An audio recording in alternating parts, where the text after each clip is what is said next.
Thank you, Deputy Speaker. I'm pleased to rise to support the comments of the Attorney-General on this matter of public importance. I note that the Attorney-General was very specific, that he said he's not closed to this idea and he's giving it some consideration. But he did rightfully express some concerns. I'd like to pick up on the point the member for Denison talked about ICAC in New South Wales. Just being from New South Wales, we're able to read these headlines on the front pages of our paper for well over a decade. When it comes to ICAC in New South Wales, it's well to remember what is known as Blackstone's formulation, which was named after Sir William Blackstone, the 18th century English jurist. And he said, "It is better that 10 guilty persons escape than one innocent person suffer." Benjamin Franklin said something similar. And he said, "It is better that 100 guilty persons should escape that one innocent person should suffer." And of course, that brings me to ICAC in New South Wales, Deputy Speaker, and the lessons that we can learn from ICAC. Now, yes, they have done some good work. The Eddie Bede, the Joe Tripodi affairs were good work that were done by ICAC.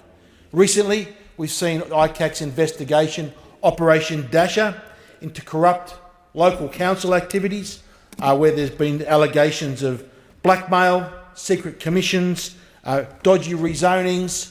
Deputy Speaker, ICAC in that are doing good work. However, that has not always been the case, Deputy Speaker. And in fact, the Royal Commissioner, this goes back 25 years ago, he wrote about ICAC in a barrister's perspective, and he said, I quote, "The ICAC will ultimately be effective only if its performance justifies its extraordinary powers. If the Commission is to justify those powers, it must be scrupulously fair, value the rights of individuals, and accept that persons should not only be convicted after due process in the relevant court. The experience of the first 12 months is that as a result of ICAC's actions, a great harm have been done to many people." And as an example of that harm, Deputy Speaker, we only have to look at what was done to Margaret Cunneen, where she was drilled through the coals by ICAC, had agents on her doorstep in the early hours of the morning. The Solicitor General announced, of course, that there was no wrongdoing and there would be no charges laid against Margaret Cunneen after she'd been through it. And 5 months after she was cleared, Deputy Speaker, the ICAC inspector, the Honourable David Levine, OA, RFD, QC, published his report on ICAC's attempted investigation into Margaret Cunneen. He labelled it, quote, "a debacle," quote, "grotesquerie, and the stuff of a family's," quote, "worst nightmare." He illustrated injustices of illegality and unjust and oppressive behaviour in the aborted investigation. He concluded, "Whatever was captured by happenstance of having been said or done by Miss Cunneen finds no support in reliable, credible or cogent material, let alone material elevated to constitute evidence of any conduct on her part, let alone of her son or girlfriend warranting the intervention or the intrusive exploration by one of the most powerful agencies of the state."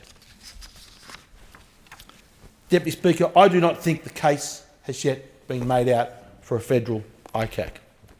We currently have the Australian Federal Police. We have the Australian Crime Commission. We have the Australian Public Service Code of Conduct, the Ministerial Code of Conduct, all enforced by the Department of the Prime Minister and the Cabinet and the Australian Public Service Commission. And most of all, we have a fierce and independent media, Deputy Speaker.